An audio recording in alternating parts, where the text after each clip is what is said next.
Erravalli farm house కి BRS ముఖ్య నేతలు హాజరయ్యారు. కాసేపట్లో కేసీఆర్ తో కేటీఆర్, హరీష్, జగదీష్, వినోద్ భేటీ కానున్నారు. జూబ్లీహిల్స్ ఉప ఎన్నిక, స్థానిక సంస్థల ఎన్నికలు, అసెంబ్లీ, కాళేశ్వరం నివేదికపై చర్చించే అవకాశం ఉన్నట్లుగా తెలుస్తోంది.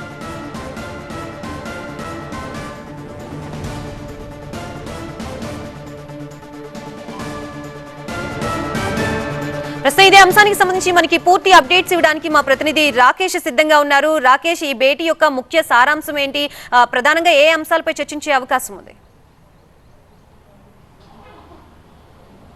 కొద్దిసేపట్లోనే మీటింగ్ స్టార్ట్ కాబోతుంది. కేసీఆర్ హోల్డ్ చేస్తున్నారు. కేసీఆర్తో పాటు పార్టీలో ఉన్నటువంటి ఇంపార్టెంట్ లీడర్షిప్ కేటీఆర్, హరీష్ రావు, ప్రశాంత్ రెడ్డి, జగదీష్ రెడ్డి, దాంతోపాటు మాజీ ఎంపీ వినోద్ కుమార్, వీళ్ళందరూ కూడా మీటింగ్లో ఉంటారు. 4 అంశాలు కనిపిస్తున్నాయి. ఒకటి స్థానిక సంస్థల ఎన్నికలు, 2 బైపోల్ జూబ్లీహిల్స్కి సంబంధించినటువంటి బై ఎలక్షన్, 3వది అసెంబ్లీకి సంబంధించినటువంటి విషయాలు. అసెంబ్లీలో ఏదైతే మొన్న కాళేశ్వరం నివేదిక వచ్చిందో ఆ కాళేశ్వరం నివేదికను అసెంబ్లీలో పెట్టి 2 రోజులు షార్ట్ డిస్కషన్ చేయాలి. ఆ నివేదిక పైన ఎలా ముందుకెళ్లాలని ప్రభుత్వం ఆలోచిస్తుంది. దీనికోసం 2-3 రోజుల పాటు ఒక సెషన్ని కండక్ట్ చేయబోతుంది. ఆ సెషన్లో బీఆర్ఎస్ వర్షన్ ఎలా వినిపించాలి, నివేదికను ఇప్పటికే తప్పుపడుతున్నాం, ఆ రిపోర్ట్లోనే చాలా తప్పులు ఉన్నాయి, రిపోర్ట్లో ఎలాంటి అంశాలు చేర్చాలో అలాంటి అంశాలు చేర్చలేదు, ఎవరినైతే నిందితులుగా భావిస్తున్నారో వాళ్ళ దగ్గర నుంచి ఎలాంటి రిప్లై తీసుకోలేదు, మిమ్మల్ని నిందితుగా చేరుస్తున్నాము, క్రాస్ ఎగ్జామినేషన్ కోసం మీరు రావాలనే నోటీసులు కూడా ఇవ్వలేదు. కాబట్టి ఏదైతే ఆర్టికల్ నెంబర్ 8లో పేర్కొన్నటువంటి అంశాలు, ఒక కమిషన్ ఏర్పాటు చేసినప్పుడు కమిషన్ పాటించాల్సినటువంటి